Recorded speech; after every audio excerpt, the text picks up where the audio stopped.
Hi, it's Sale Tabakman again from Local Grown Salads, talking about the Local Grown Salads Opportunity Zone Fund in Baltimore. One question I get during due diligence is, why do customers want indoor vertical farms? It's very popular with a lot of customers, can't name them, but they are very much interested in. There's one big retailer that's expecting within 5 years to have all its packaged salads done there.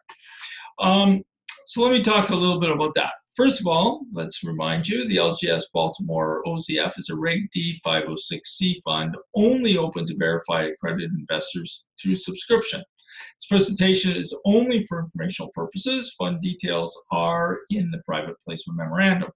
And we've done a whole number of previous presentations, which you can access through the comments. So what are the advantages of indoor vertical farms? So I'm going to do it from the point of view of the customer's problems. First of all, supply is not available. Something goes wrong across the Mississippi River. There's weather, there's shutdown, stuff doesn't happen. At one point, China bought all the kale that came out of California, so nobody was able to get kale.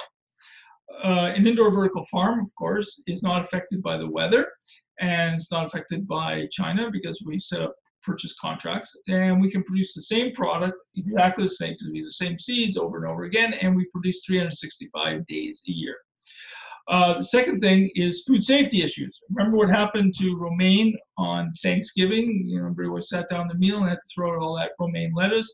It happened because a dog did its job in a canal, and that canal was used to water the plants, and then through the process of how salads are made, it was spread across. They didn't know where the source was originally. It happened to be in couple farms in Arizona, but they had to shut it down for everywhere because they couldn't focus in on it. We work in a sealed environment. Same procedures. I chose mustard. I could have chosen any food. It's a sealed environment. We use a lot of the same technologies that pharmaceuticals use to make sure farm pills are safe. Next big issue for both retailers and food service is pricing. In the summertime in Baltimore, you can be buying stuff that's grown in Maryland and Pennsylvania, New Jersey. But in the wintertime, there's snow on the ground, there's lousy weather, the stuff has to ship from California, so the price, of course, will be quite a bit different, a variation. We're producing 365 days a year around the corner. It's a manufacturing plant. Our customers would expect a fixed price contract for 1 year, 2 years out because there's no variable in our costs. So they should be able to take advantage of it. Next big thing is shelf life. Shelf life means how long the product lasts when it's in your refrigerator or it's on the shelf in the store. It's driven by a whole bunch of things practically called the cold chain. But the biggest thing is what time you harvest it. As soon as you harvest the vegetable, it starts to degrade. If it's hot and warm when you're harvesting it, you got a problem. If it's wet, it's a problem. That already degrades it fast. And then, of course, we're moving stuff from California, Mexico, wherever it's traveling from. We control everything. So we can just reduce the temperature when we're harvesting. When we reduce the temperature, we start the cold chain from the harvest point on. And everything is clean from there to deliver it. So our shelf life, instead of being, the 12 to 14 days that would be normal, for the retailer, the food service company, we've seen up to 21 days, and we believe it can even be shipped longer.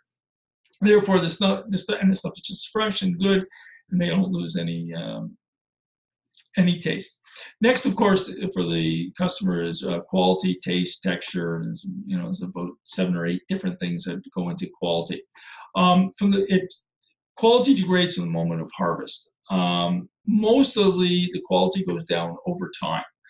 But if we harvest and we deliver to the retailer the same day or within essentially 2 hours of the time we harvest, the quality that they get is excellent. So if you're thinking restaurants and food service and you want that great, strong, flavorful taste, it's great for that. If you buy the bag from a retailer of the salad, it'll be home, you open it, it'll be tasty, it'll be great, and it'll last on your shelf for a couple of days.